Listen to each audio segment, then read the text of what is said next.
So, heto na mga Kawan Stories dahil nga nangangapa pa hanggang sa ngayon ng Denver Nuggets lalo sa kanilang mga laro. Unti-unti na nga ditong napapareklamo si Coach Mike Malone, especially kay Jamal Murray. Bakit kaya? Tara't pag-usapan natin yan at talakayin ng balitang may pumalit na sa pwesto ni Jared Vanderbilt. Pero bago yan, please don't forget to hit the notification bell at mag-subscribe sa aking channel.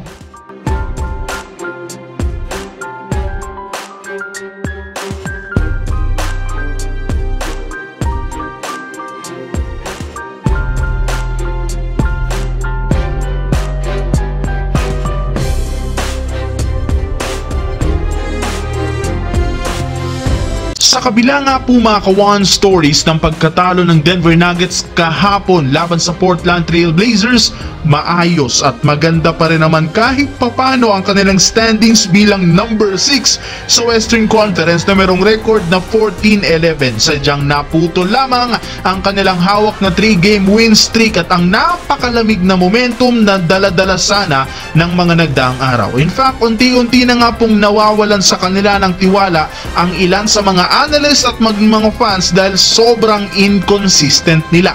Ilang beses na rin naman silang natalo ngayong regular season ng mga lottery team kagaya ng Washington Wizards at Portland Trail Blazers na kabilang sa pinakamahinang kupunan. Kaya maging si Coach Mike Malone napapamura sa pinagagagawa ng mga players, especially si Jamal Murray na patuloy nga pong nag-i-struggle. Naniniwala ang ilang mga fans ng Nuggets na oras na talaga para gumawa ang front office ng trade kung gusto nilang magkaroon ng tsansa na makapag-compete sa kampyonato. Samantala, bukod nga sa mga superstar ng Los Angeles Lakers na sina LeBron, Davis at Austin Reeves, isa rin naman sa mga naging dahilan ng pagkapanalo kahapon laban sa Kings ay ang batang player na si Max Christie.